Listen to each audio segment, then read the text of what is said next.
That's why I think Navy pilots and Florida man are the same person, because they both wake up sunburned, drunk, dehydrated, and not entirely sure how they got in that spot.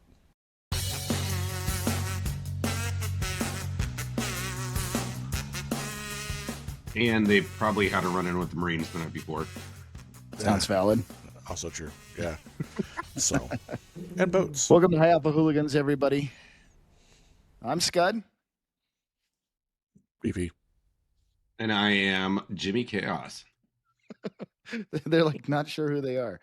I'm Scud. Is that a question? It's like I said the other night. Is that a question or a statement? Answering a question with a question. In this week's episode, we're going to be talking about mods. Free mods that you can get for the game to make it better, or in some cases make it worse. But things that you can get for no monies, no dollars, that will make your gaming experience enhanced. But before we get into talking about some of our favorite mods and stuff like that, Jimmy, do you want to explain what it is exactly we're talking about when we say mods? Yeah, that is something I would like to dive into, because I think for people who are new into DCS, or people who have been in a corner of DCS with like a small group of friends, or a small virtual operations squadron, something like that, you kind of get shoehorned or pinholed, or cornered into like the small corner of DCS. And I think it's something that happens to all of us, and there's so much going on in the community that you just don't know if you're not out there like every day just grinding it, looking for every flashlight corner in DCS. Not necessarily, but there's tons out there. And what a mod is, today you'll hear us use a few words, and we'll probably use them wrong, but we have module. When we say module, that is something that is made by DCS, produced by DCS. Like, for an example, this could be our DCS official module. And what happens when a mod makes something is it's a community project, and they take the module and they put something on top of it that doesn't exactly perfectly belong there, but it still works. It had like that. Not enough engines, not enough tails. But yeah, so a module made by Eagle Dynamics, or shelved, maintained by Eagle Dynamics, and then a mod is a community project, usually for the homies, that is something that ends up blown out of their little realm, and everybody goes and plays with it. Yeah, okay, that's fair. So I'm not something that is produced for purchase. Something that is not. It's not always like the mod is made by Daryl in his basement, but sometimes the mod seems like that, and sometimes the mods that are free are made by Daryl in the basement studios that are making like very, very professional products. When you buy a module for DCS, it's within reason. It's gonna be pretty good. When you download a mod, there's a spectrum of this is amazing to oh my God, why did I even waste the bandwidth on this? There's a very big spectrum on mods. I just wanted to apologize to everybody named Daryl out there, because I'm sure there's plenty of Daryls out there that actually make good quality products of whatever you make. Let me specify. I meant a mod made by Daryl and his brother Daryl together in their basement. The two Daryls yes. Productions. It's Daryl and Darrell. Darrell. Jesus. All right. It's probably the same people making the C-130 mod, because it's not going to come out before GTA 6. ED, get your shit together. Well, GTA 6 is also never coming out either, so. There's a reason for that, FiFi. The C-130 mod that you absolutely go nuts over, to say it nicely, was a mod that then stopped being supported because they're making it a payware module. As far as the C-130 freeware mod goes, as it stands now, do you want to talk about the C-130, FiFi? I know that's a hard question to answer, but would you buckle down and try for us just to try to talk about the C-130?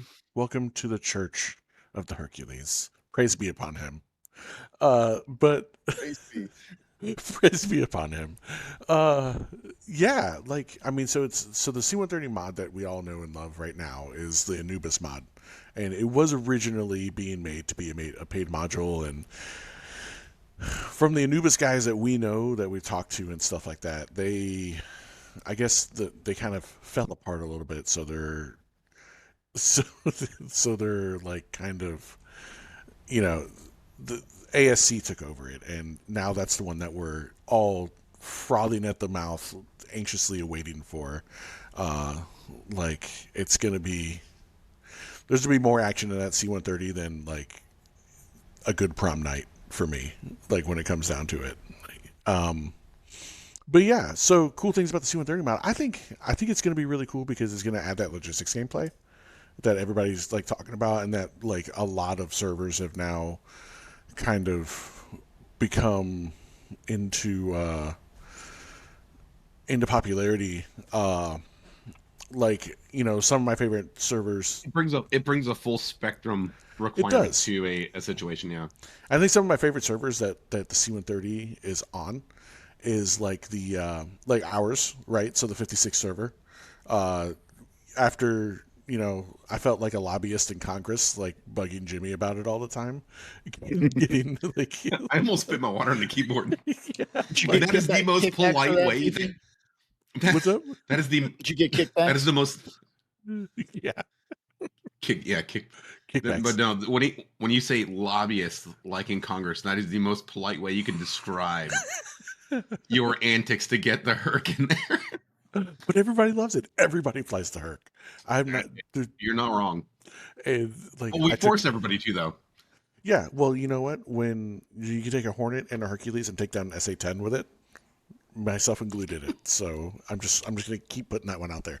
But yeah, and then another great server that does it is the Grey Flag server. Like Grey Wolf and those guys over there, the integration of the Herc, and then like the Rotor Ops guys did a really good integration with it. But those are my top 3 servers for the Hercules gameplay. I can't wait till it's an actual official module, so it's actually like truly integrated. But I think I'm gonna take credit for the increased popularity of the C-130. I solely am responsible for that. I'm gonna own that one. But yeah, just because it adds like a separate part.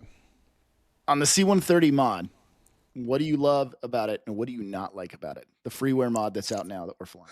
I mean, I like that it's free and it's super accessible to everybody.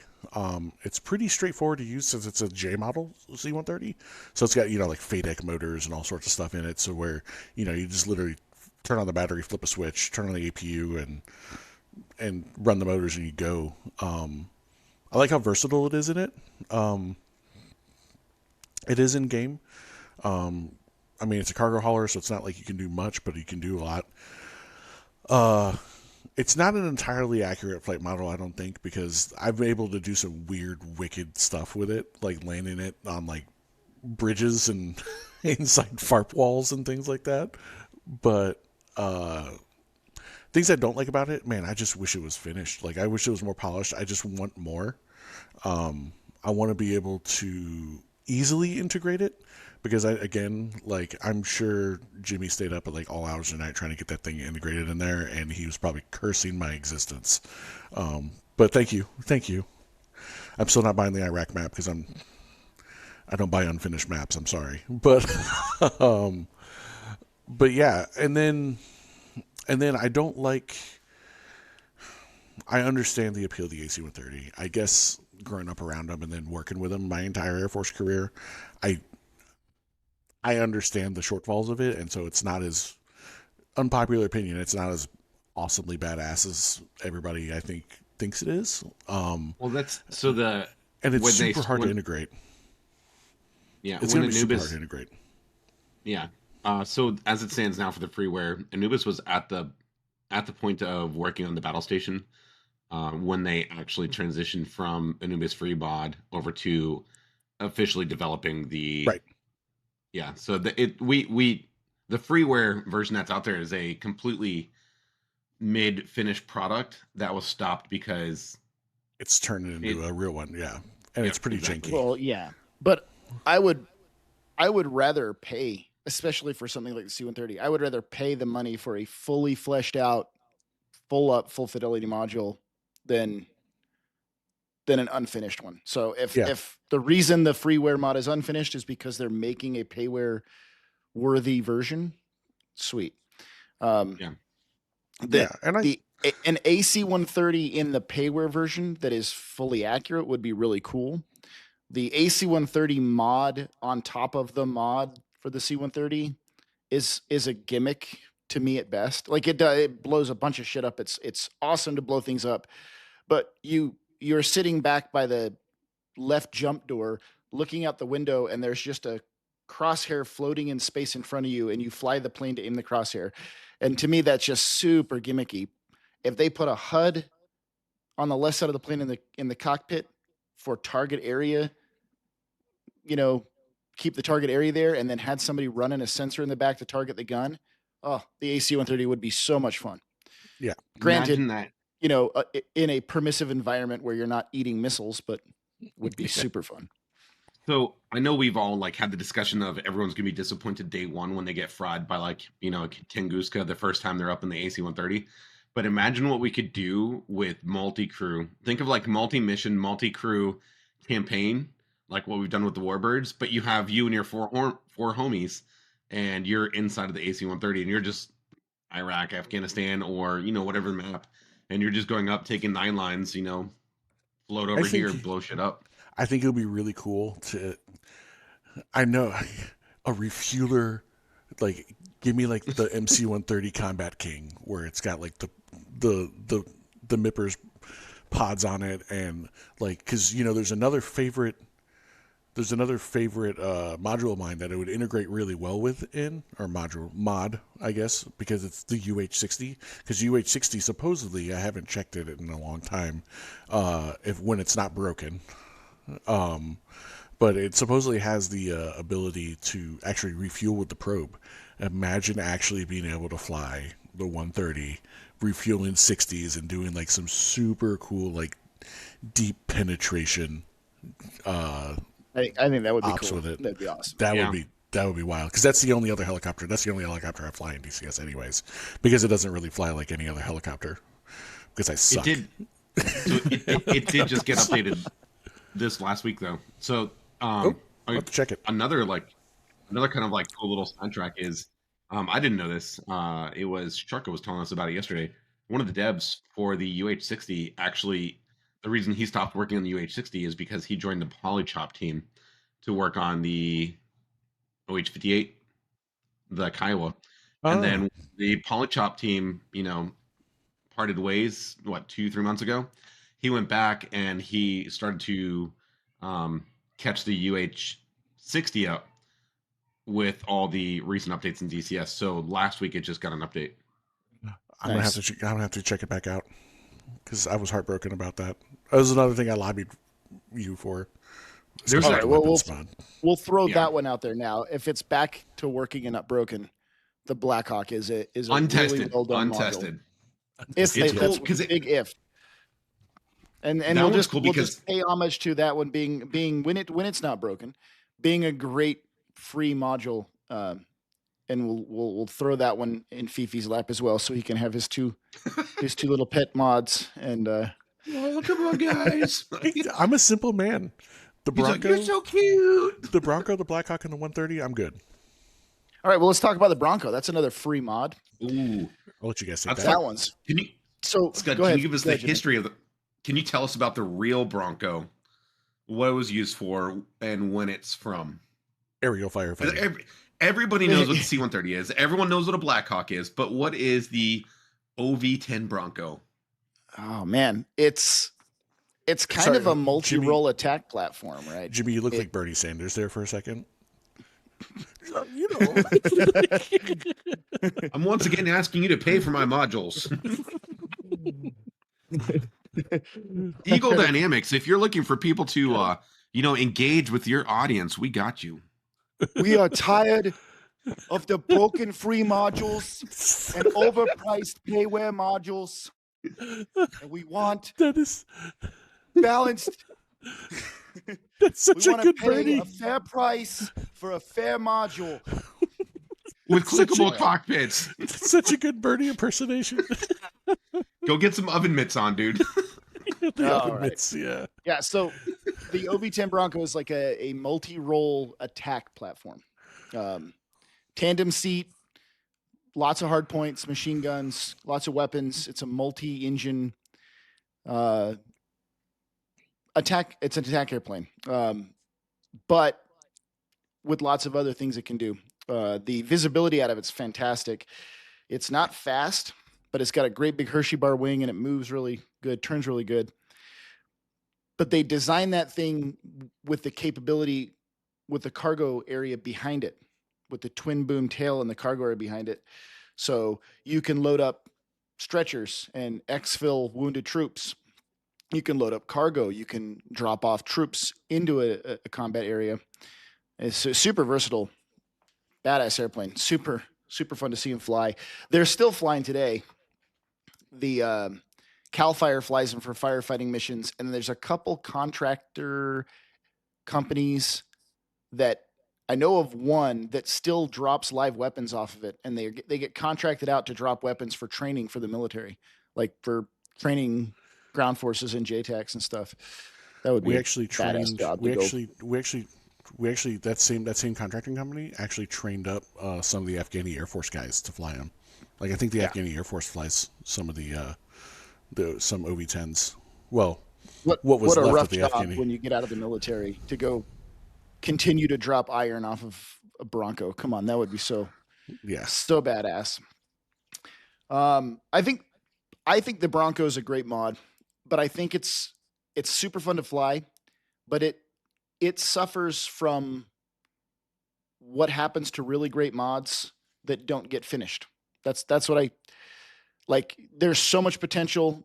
The weapon systems are so fun to operate in it. It's a super fun airplane to do ground attack in. And I feel like they got, no offense to the people that developed it, but I feel like they got enough of a product out there that you could take off land and drop bombs, rockets, and bullets on bad guys, and then they just stopped. Because there's basic things that would make this module feel complete that are just missing. Like there's radios in the cockpit, but you can't dial a radio up on them. They're faux radios that are in there just to look like there's a radio. So if you're flying with SRS and you want to talk to somebody, you have to pull up the SRS like tuning menu and tune all your radios outside of DCS. And that's like, it doesn't seem like a big deal until you're pulling yourself out of the airplane to change radios, and then you break immersion and you look at the radio dial in the airplane and go, man, it would just be cool if I could twist that knob like two clicks over and then it would work. And it doesn't also seem like a huge leap for them to finish something like that. So I think I still fly the OV-10 in DCS. I think it's super fun, but I feel like there's just a few pieces missing.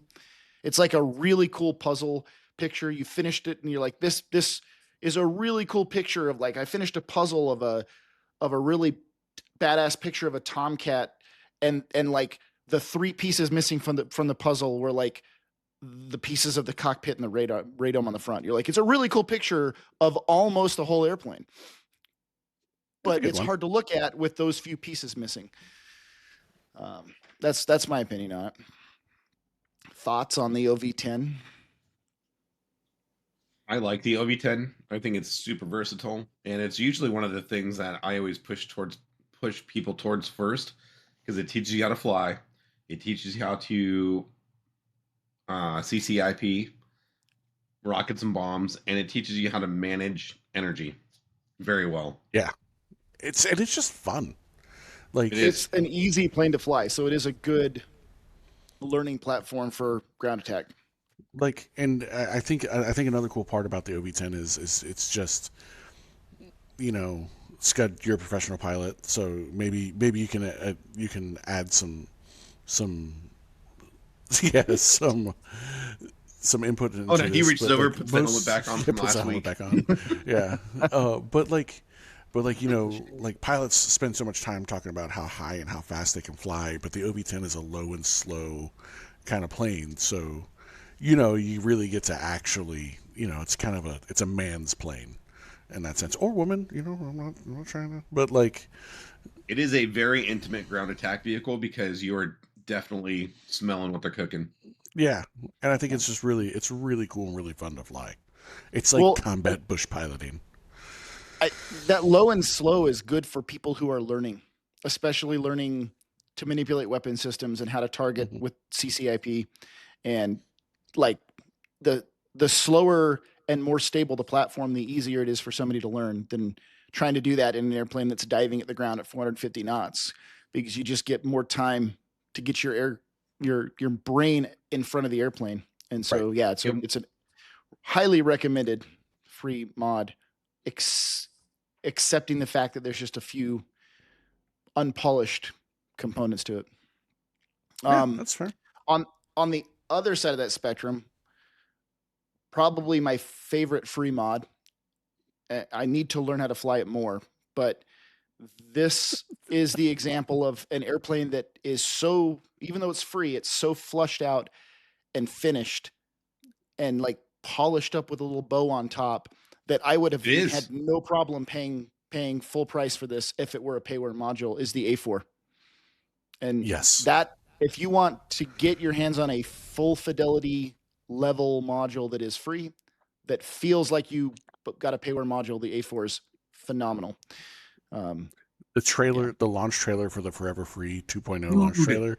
That's the every time when they come in over the water, then they like go and they do a pop up and they ripple like 12 like 250-pound bombs each, and all you see like that's I the got launch goosebumps trailer right now. Look at this. I got like goosebumps. I'm even joking. This is the launch trailer of the decade. Yeah, that is hype. That is on par with the F4 annual Eagle or DCS and Beyond video.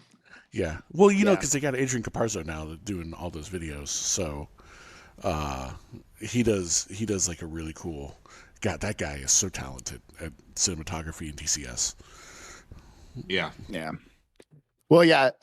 Now, I say, you know, fully fleshed out compared to a partial product, but at the same time, if you're new and you're like, I want free airplanes so I can learn to fly, the A4 is going to be a very difficult airplane to learn to fly. It is not like the Bronco. It's super fun, but man, that airplane is twitchy. I think it's a steep learning curve. It will teach you to aviate. It's a steep learning curve to get into, but I think once you master the A4, like the skill floor in the A4 is high, but once you get those basic skills down the A4, I think like the A4 is one of those planes that makes everybody good. Yeah, because it's so hard to fly. So yeah, it's like it is. But the A4 though, it has nearly every system that you would need to learn to touch in order to employ it, because it has the air to ground radar, so it teaches you to use the air to ground radar. It has an RWR. It has countermeasures. It has autopilot down here. You know, you can cold dark start it. Dude, the labs is awesome. It is really good. Intricate systems like the radar in the labs, and like it's very well built. And the A4 has been out for like the Bronco and the A4, years. the C-130. These airplanes have been out for so long, and they're so like, yeah, the C-130 is still flying, Bronco's still flying in civilian side, the Air Force flying with a couple collectors, but it's an old airplane, which means the data to make it real, the systems information, the flight model data, it's all there for somebody to take and put into a module where you feel confident enough that what you're flying probably flies simulator level close to what the real thing flew like. I smell the SCUD. The systems are probably working the way the real airplane systems worked. It's a really badass module. I mean, and they did little details that were unnecessary, but add to it. You know, when you hook up ground power or ground air, it's not a Dash 60 ground air cart sitting next to you. It's this little yellow bomb-shaped air cart that like the nose and the tail swing open, and it's creating air to start your engine. But if you look at the A4 in history, they had an air cart with lugs that was bomb shaped, so that if they needed to start at an outfield, they could load that onto a pylon and they could carry their own air cart with them. And so the fact that they model just support equipment that's unique to that airplane is next level for a freeware. You could say it's add-on. almost as good as what the F-35 is going to be, or the F-22 mod is, right? All right, you gonna open that door for me? I'll jump on that. Stop. No, we're on A4. We're on A4. No. Hold on. Another Scud rant. I want to justify this call out real quick.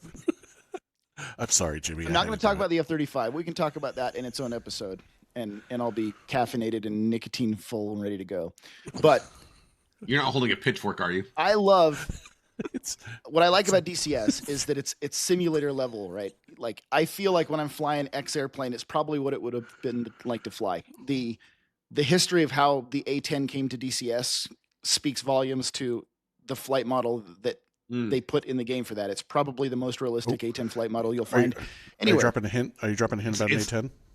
It's licensed. It is licensed. And a lot of these airplanes, especially the older ones, but even the 4th gen fighters like the Hornet, the flight model data has been on the unclassified side for these airplanes for a while. The systems knowledge is out there, and so we know how the systems work so they can model realistic systems. That's where, for me, freeware mods start to become something I don't touch, is when freeware mods are made on airplanes that we know they have no data on the unclassified side, like the F-22 Raptor or the C-130, which, airplanes that can do amazing maneuvers, and in the sim they do amazing maneuvers, but I don't know if they actually do those maneuvers realistically or not, because nobody knows. It's somebody speculating and guessing at what they think the airplane would be capable of, and leaning forward to it. Whenever the 35 comes out, even ED said in their release on the F-35, when somebody asked, how about the flight model? They said, well, we've watched it fly at air shows. That's enough for you to build a simulator level aircraft. So if I'm in a server and somebody jumps in the F-22 mod when it's not broken, I feel like what they really did is they jumped into Mario Kart with me in an F-15, and then they found one of those power-up stars along the way, and and for the next 20 seconds they've got the invincible, and they just run through and kill everything. In my head. And it's like, I don't like, to me that doesn't feel, if I knew the F-22 mod was an accurate model, then I would be more accepting of the fact that I'm going to get my ass wiped all over the map with it. But when I know that it's based on speculation, like the creators went up, up, down, down, left, right, AB, select, start, infinite lives, go. It just doesn't, it ruins it for me. That's just my opinion. And if you have a different opinion, come at me, bro, on our Discord. Throw some shade. Let's go. They actually got all that flight data info from the War Thunder forums. Anyways, so hold on. Actually, so at this moment, us High Alpha Hooligans would like to offer our services to anybody who's developing module. If you want it to be reviewed and get some publicity, hit us up. We got you. Got something in development? You want some hype? We are 40-year-old dudes that are, I'm not 40. Sitting around doing nothing but video games. Not just 40. 3 cool dudes living in a party mansion looking for other cool developers. 1988, not 40. With over 60 years of military experience with direct access to aviation. We got you. That's fair. All right, I'm going to throw out another one. I really like it. We don't have to go in the weeds on it, but the OH-6. Ooh, the Cayuse. I haven't flown that this is one, a fantastic free module helicopter. And oh my gosh, my only complaint on that helicopter, well, there are a few little things kind of like the Bronco. There's a few systems that you reach out to click on that don't work, that should, but they're fairly, minor and not an inconvenience. My only real complaint on that helicopter is that the trim system, when you turn force feedback on, for anyone who's running force feedback, is hard broke. Like if I push the stick forward and click the trim button, it trims left. And if I move the stick left and hit the trim button, it trims out. So the whole trim axis with force feedback is 90 degrees off. So if they fix that, I'd say it's almost on the A4 level. Jimmy, thoughts? Dude, the Cayuse is amazing. So to kind of set the scene, everybody, welcome to Jimmy's story time. Yeah, welcome to FiFi's Nightmare. The date is Rotor Wing Talk. The date. Oh, So if you have to beat air in a submission to defy gravity, I don't do it. It's so- Like, it's all just right, like- Grandpa. has something called the God Nut. I don't trust it. It's a natural. All right, Grandpa. So, but Okay, Boomer. beyond Boomer. What did it go? But anyways, when did we do the Into the Jungle? 3 months ago. Oh, the Yeah, a couple Vietnam. months ago. Yeah, about 3 months ago. God, So that about was 3 such a months cool- ago. 3 months ago, I've been watching, and this is also just a plug, completely out there. This is a mod. This is something that a community member took. They built it, and they put it out for everybody. Into the Jungle. If you go to YouTube, put DCS and Into the Jungle. Phenomenally built sandbox for Vietnam. They took the A4, they took the OV-10, they took the OH-6, and I think that's it, right, for aircraft. Yeah, And then they took- we can add the F4 in too. That's what we Yeah, did on so the, you can, on the back. no, end. the F4 is in there, and then they also have the UH-60. So it's the Vietnam F5. era F5. Yep, that's in there also. You can so they took that idea, and then they took the Marianas Island, and they put scripts in. They stripped away trees. They stripped away in sections. They stripped away buildings. They set the weather perfect, fog rolling in every morning. They made it Vietnam, like the best simulation that you can do in DCS. And one of the mods, there's I think 11 total mods that's required for it, because there's two Vietnamese, there's a vehicle pack, there's I don't know what you call it, the hut pack, and then you have a bunch, two different civilian boat packs that are really good, and then they have the floating helipads. Yeah, they have the FARPs. They have this. It is a lot of work to get working, because you've got to go out into every corner of Google Doc drives and GitHub, and you've got to get so many mods put together.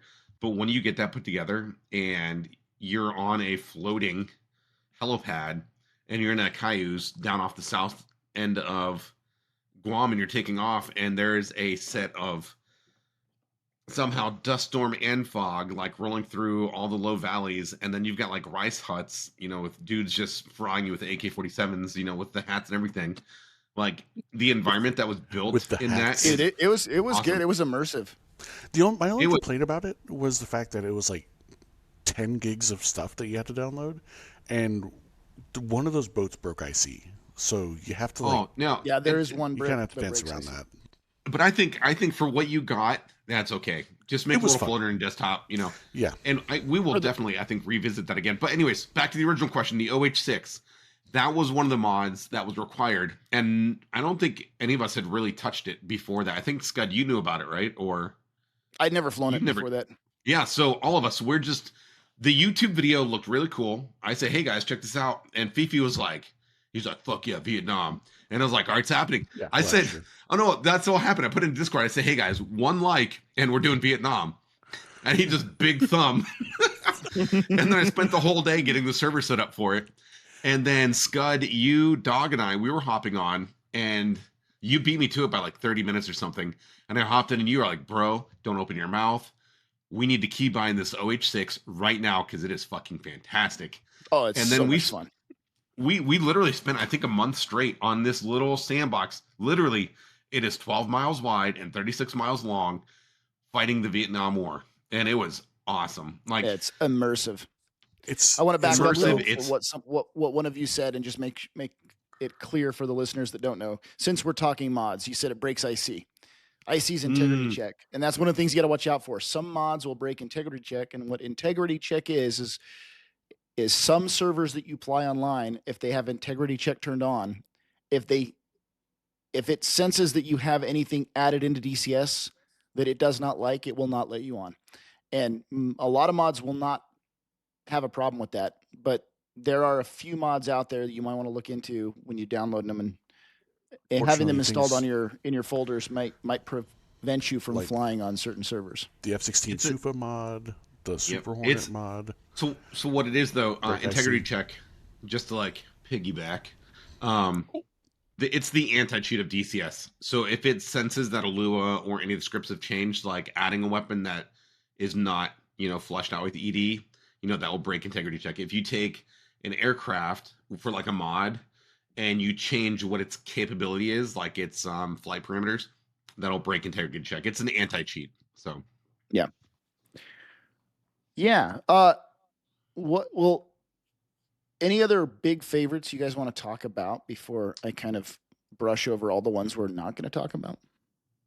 I will say one of my favorite mods, and it breaks IC, it breaks integrity check, but I think it deserves an honorable mention. It bakes it. It totally bakes it like a Betty. It Betty Crockers the shit out of it. But delicious. Delicious double chocolate cake. Oh, but it's just a gallon of milk. It's just a gallon of milk. I'll end up looking like Augustus Gloop from Willy Wonka the Chocolate Factory, just like smeared all over. But no shame. It's the F-16 Sufa mod. Like that was such a good mod. Tell people what it is for those that don't know what Sufa is. So basically, it's like the Israeli export of the F-16, of everybody's almost favorite jet, and it made it slightly better. By giving it a little bit extra gas, because you had like conformal fuel tanks on it. You can do on or off. The biggest thing was it was 2-seater, and it actually was like a true multi-crew. I remember when I was flying it in the very early days of it, where the multi-crew was like really iffy and breaky, but they were like working on fixing that, and I think they fixed that. That was really fantastic. It's completely functional. Yeah. But like, God, that was such a cool jet, because I think multi-crew jets, true 2-seaters where you actually have 2 people actually flying or in the jet, like I think that's DCS at its peak to me. And I think the F-16 Sufa mod was a lot of fun. And I think that I just believe that deserves an honorable mention, honestly. Yeah. There's a handful of other honorable mentions. I think they're well done mods that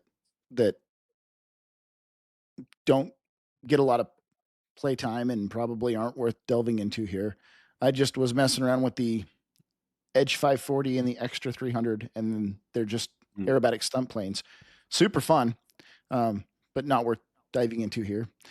There's a whole bunch of mods out there, so we're probably missing your favorite mod, and you're like, well, they didn't talk about my favorite mod. We know there's a lot. We're just talking about our favorite mods, and if you want to talk about your favorite mod, again, we have a Discord channel where we will entertain discussions. So please join the Discord. Comment on YouTube and yell at us and comment on YouTube.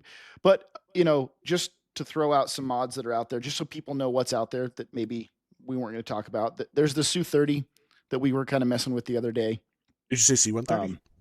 Sukhoi. Oh. Sukhoi, Su-30. There's mods all the way down to like a Wright Flyer with like a, as best as they could, accurate flight dynamic model. If you want to like relive, well, it's a not falling. It's a not falling model. Yeah. There's what's the Korean helicopter, like the MASH helicopter? Bell 1? Yep. No, the 47. Yeah, the Bell 47. 46. Yeah, whatever. Yeah, that one. I mean, that's out there. I wasn't really impressed too much with it. Just the flight model didn't feel right. You guys got some you want to throw out just to recognize that there's a ton out there? The Hercules. There is absolutely a ton. One thing I would say that if you've never done it, go to Eagle Dynamics website, DCS, go to the user files and just click on mods, because there is stuff out there. And the great thing that I think that mods do for this ecosystem is make it way bigger. But the A29, if we could get that thing finished, be awesome. Yes. The T45, if we could get that to be a true multi-role, or not multi-role, that's the wrong word, multi-crew, where if you toggle something in the back, it toggles in the front also, or, what else? Those are really like the ones that come to mind. But there's for assets packs. So there's like a ton of like modeling out there two things that I would mention is the Masson MASSUN 92 pack. It used to be gigs and gigs of just stuff that you can add to the game.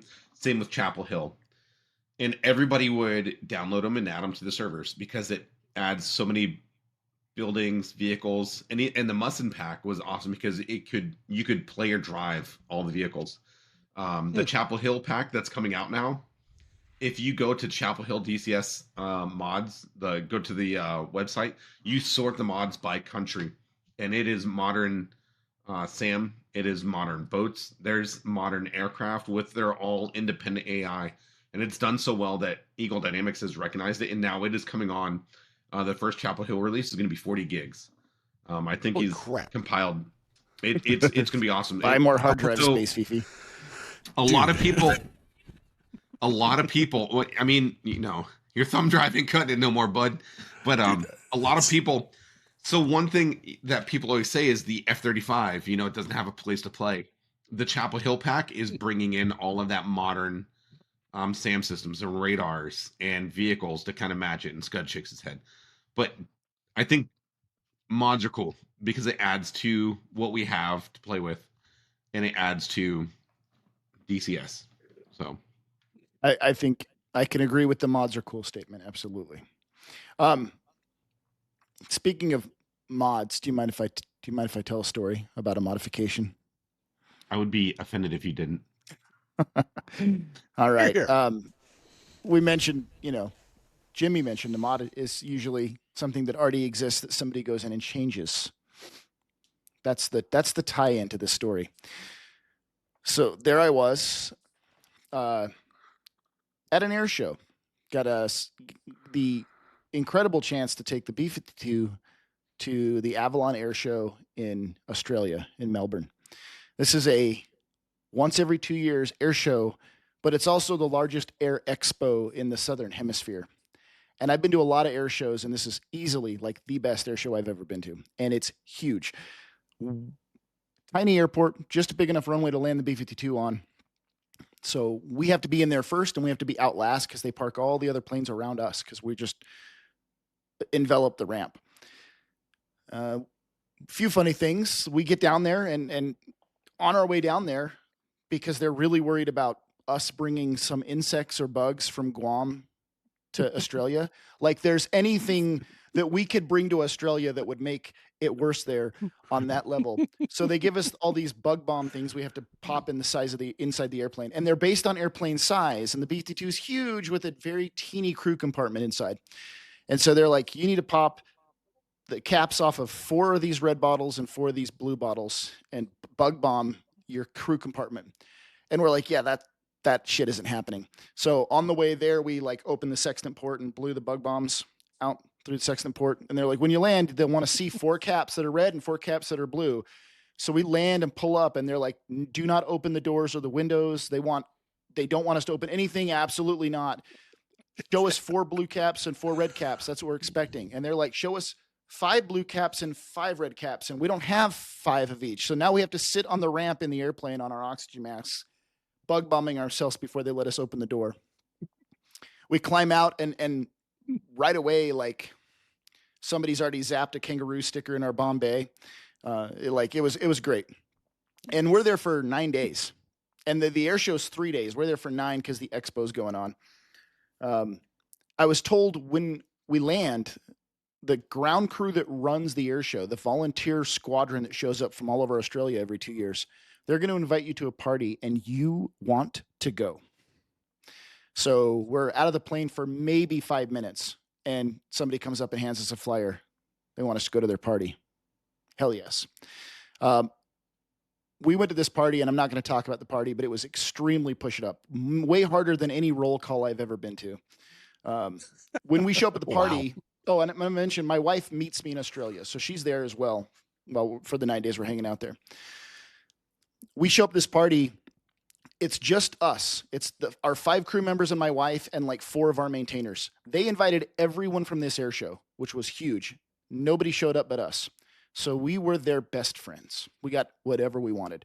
We wanted an Australian flag, and they were like, stand by a second. And they ran to a flagpole and pulled one off a flagpole and gave it to us. We wanted a stand so people could look in the windows of the B-52, and they went over to the Raptor and took it from the Raptor. They're like, sorry, you're not cool. Like anything we wanted. That's awesome. It was a great. We got paraded up and down the flight line in like convertibles. They were like, we want pilots from the air show, and they like came and grabbed us, and we're not that important, but they were our best friends. Anyways, the morning after the party, which I don't recall getting home from at all, neither do most of the people I was there with. We did have a designated driver. That's because they're on the other side of the international date line, and it happened. Yeah, that's what it is. It's totally just that. It had nothing to do with what happened at the party. I was going to blame it on the toilet swirling the other way. That would just confuse me. I wake up the next morning, and we kind of split up in pairs of who would go to the air show in the morning and during the expo when it wasn't like a crowd of people wanting to see the airplane. And I was tagged to go the next morning. I woke up particularly hungover with no recollection of how the night had ended at all. And my wife, being sympathetic to my condition, she's like, I know you don't feel good. We had a lot of fun last night, but I know you're not feeling really good. You're not feeling like a car ride to the airport and standing out in the sun and talking to people. But to help you, she's like, I got everything ready for you already. And so she grabs my flight suit out of the closet, and she holds it up. She's like, I put your flight suit together. Look, I even got the patches in the right spots. Oh, thank you, sweetheart. That's a huge help. So I can just get dressed and stumble my way out to the lobby and grab a cup of coffee, and we can get to the airport, which is what we do. I'm at the B-52. I'm talking to people. These are, again, it's the expo part, not the air show. So these are like people in the industry of aviation, and they're coming by and talking to us and just meeting and greeting and showing the airplane off to people for 3 or 4 hours. When somebody comes by and they say, hey, the F-35 sim is in part of the expo. The manufacturer has a sim in there, and they want pilots from other airplanes to come and fly the F-35 sim and give their impressions. Are you interested? Hell yeah, I'm interested. So I get in the golf cart, and they buzz me over there, and I'm standing in this huge tent with all these vendors and contractors, and I'm standing there talking to the guy running the F-35 booth at the convention. And my turn is next. Like, I'm next to go in and fly the sim. And this is not just for the manufacturer, but this is for Armed Forces Network. They have a camera crew in there, and they're filming this, and they're going to put it out there that, these are these pilots' impressions of the F-35. That's this airplane that's about to come out.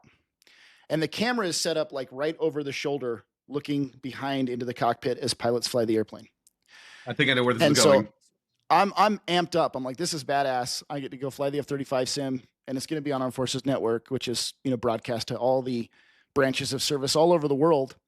And just like minute before my turn to go in, the guy talking to me, he goes, I got to ask, man, what's up with your captain's rank?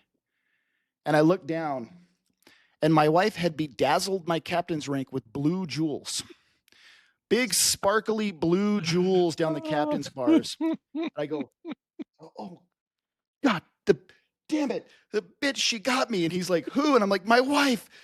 She sewed these on. I think they're stick on. I'm trying to turn them off. They're sewn onto my uniform.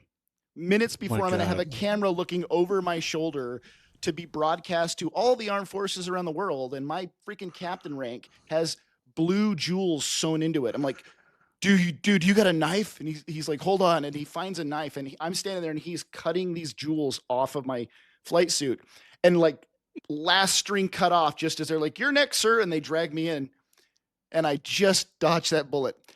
And if he had noticed that, dude, I know I would have been infamous when people watching this from all over noticed the captain with pretty blue jewels on his shoulders. Legendary. So that's my modification story. Pretty blue. Thanks to my wife for that one. Absolutely legendary. Yeah. Right, She so also, let me break this. her brother flies for the airlines, and she had done his rank, his epaulets. And I've made it very clear that that's not happening to me. She's upstairs right now doing that. Yeah. No more. So real quick, in the mind of my my brain, Scud's telling a story. He's standing there. Some little kid's like, "Hey, mister, did you fly this airplane?" Scud's like, "Yeah, Junior, I fly this airplane." And this dude from, big, company walks up, "Excuse me, I got $1 billion simulator down here. You want to come fly this airplane?" Scud goes, "Yo, I fly DCS. Where's this computer at?" Marching straight towards it. If only. This was way before I had flown DCS. Yeah. This was 2015, and I had not even heard of DCS back then. You're like, "Excuse me, have you heard of Digital Combat Simulator Black Shark?" Yeah, excuse me. Just out of the way. Move aside, step aside. Sitting there talking to people how you're the third most powerful nuclear nation and when you take off, but you do it fabulously. Yeah, fourth. When the B-52's armed up, you and your crew are the fourth largest nuclear power on the planet. And then you look down the ramp, and there are 20 more bombers, all loaded up the same as you. The Buff carries 20 nuclear missiles, warheads. And so, yeah. It's wild. The fourth largest nuclear power. A great documentary to see that actually employed is Independence Day. Oh, yes. It's very accurate. That was a B-2. FiFi, why are you ruining this moment, dude? That was a B-2. Oh, my gosh. Oh, Dr. Strangelove is where it's at if you want B-52 action. Sorry. It's a documentary. Yeah, Dr. Strange. Anyways, thanks for letting me indulge. I just felt it tied in, even though it didn't. I found a way to tie it in, and I wanted to tell that story. It was sewn in. That was brilliant. It was, sewn in. I see what you did. I see what you did. That was brilliant. That was brilliant. Oh my god. So, anyways, segue. Yeah, go ahead. Uniform items. I don't know. No. If you guys liked Scuds, don't forget. I just want to plug it here again. If you guys were looking for anybody's Twitch streams, we just recently changed everybody's names on Twitch. Not yet. We need to. It's kind of a pain in the butt to get the authorization. It'll happen before this episode goes public. Goes live. Okay, there we go. Okay. It'll be High Alpha Scud Muffin and High Alpha Jimmy Chase. Yep. FiFi doesn't stream. Chaos. FiFi's not. We're dropping the Chase. Okay. Jimmy Chaos. I don't. Yeah, FiFi doesn't stream because FiFi doesn't need everybody to realize how bad he actually. FiFi don't stream. FiFi talks in third person. Well, I mean, dude, I've been in enough roll calls. I've been torn apart for not talking in third person and pointing without my elbows. So, you definitely it's one of those things. Mr. Mayor, point of order. Yeah, yep, exactly. Like you don't point with your fingers, you point with your elbows, and you always talk in third person. Yes. Also, the reason you don't stream is because you fly the Herc. You put that thing on autopilot, and you recline it, and then you have an alarm for like 15 minutes, and your flight time is 18. You're like, ugh. So funny story. He's like, I'm a combat virtual aviator. Quick funny story that actually happened to me. I was doing, it was when we were flying on Snowcat server, and it was on Syria. And we were doing something, and I took the Herc off out of, I think I was at like Ramat David down there and on the Israeli side. And I took it out over the water, and I was flying north up towards I can't remember. But anyways, I fell asleep halfway through that flight, took off with a full load of fuel, woke up 3.5 hours later at my desk because it was super late. And I was like, what am I going on? Had a half a tank of fuel, realized the 130, I was somewhere over technically where the Black Sea was supposed to be. So I had flown off the edge of the map in Syria in the 130. And I was like, oh, crap. So I actually turned it back around. And then I was like, no, I've made it this far. I'm flying it all the way back. So I set it to head back, and I actually went and cooked myself some food and then took a shower and then came back to the computer to land it in Incirlik. So yeah, no, I did that. He went to sleep feeling very accomplished that night. Yeah. One thing I don't think we talked about was the functionality that the Hercules brings to DCS, especially with campaigns like the ones that we like to run. The way we run our campaigns is we'll have one home station, and that has unlimited warehouse. The Hercules and the UH-60 and the Chinook now have the responsibility in this style of environment to move all of the warehouse items forward. So if we move forward from, home plate and we capture the next base, we either fly that extra 30 minutes or we use the Hercules or one of those other cargo capable aircraft and we fly pallets of GBU-38s, AIM-120s, and we put them forward at the staging location so that we're not flying back and forth. We will literally have like 5-6 pilots flying, and FiFi will be down there taking short order cook. Hey guys, what do you want this time? Everyone's medium 65 Foxtrot. And he's fueling the fight, and we are literally doing that. I've been yeah. I've been considering like starting like a Discord channel of just like place orders here, and I can shut them off. We need that because like a line cook. And I figured out remember the last campaign how everyone's like, hey, some of these bombs are disappearing. It's the AI when they take off because everything that is Blue Coalition pulls from the warehouse. Oh. See? All right. I'm gonna terminate it here now. Do the terminate exercise since we're at the end. So who's blind? High Alpha Hooligans, terminate. Yeah, who's blind? Terminate. Searching. Anyways, let's talk about next week. We have a special guest next episode. Yes. Yeah, Fade. Fade's coming on. Fade. He is a B-52 electronic warfare officer that I've known for many years. Never flew with him though. He was doing something different when I was in the buff, and then I left and he joined. But we're bringing him on not for his expertise in operating the electronic warfare suite in the B-52, but because he is a mega brain when it comes to Cold War history, and he's a repository of Cold War aviation knowledge. And with the Germany map coming out and more Cold War aircraft on the horizon, we thought maybe we'd do an episode about where we stand and where we're going with the Cold War and DCS. And thought he would be an excellent person to bring on to talk about that. He's so cool. He's very cool. He flies DCS a lot. So he's got real world aviation experience and DCS experience. And then, he's a Cold War junkie. Yeah. I've got my notebook of, where is it? Where's my notebook? I got my notebook of questions I want to ask him. It's going to be a lot of fun. Yeah. Super, super cool, dude. Any update on subscribers, FiFi?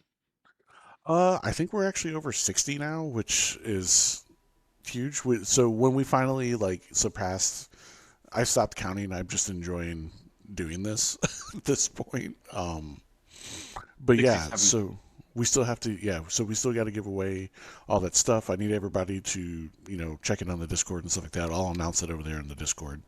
Do you want to set a deadline for check-in for the drawing? Give people a chance to get into the Discord. Let's check in drawing range. Let's do July 15th. Okay. Wait, no. Check in on the Discord. You know what? Let's June 15th. No, by D-Day. Ooh. By D-Day. By D-Day. We'll just leave it at that. That's because that's going to stand Google for Decision exists. Day. Look it up. Yeah, by D-Day. That is your deadline, your D-Day line to get into the Discord if you want a chance as one of our subscribers to win the module and gear that we're giving away. And maybe we can get Bulletproof Bob to announce it. Bulletproof Bob Barnes here. we can probably do that. I can reach out to him and see if he's available. Oh man! Can you give us 30 seconds? Bulletproof Bob is one of our audio additions to Jimmy's Warbird mission that you've heard us talk about in the past. That I think warrants at least a half an episode on its own just to talk about all the things that we've added into this. But yeah, Bulletproof Bob Barnes reporting. He's one of the voices. So awesome! It's so awesome. But yeah. Dude, we're already settling. You hear the crackle of squelch, and they're like, Bulletproof Bob Barnes here. Oh, it's so good. It's so good. But anyways, yeah, everybody, appreciate you guys coming around. And like always, thank you for showing up, listening, share it around, subscribe, comment.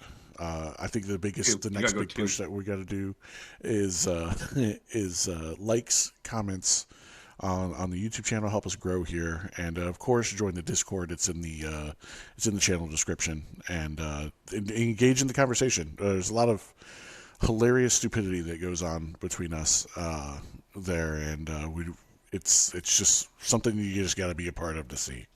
But for that, I think for everybody, We love you. I can say thank you, and we'll catch you guys next week with Fade. So Yeah. until then, parting shots. Like, subscribe, follow, comment. Yeah, there we go. All right, see you guys. Brush We your out. teeth.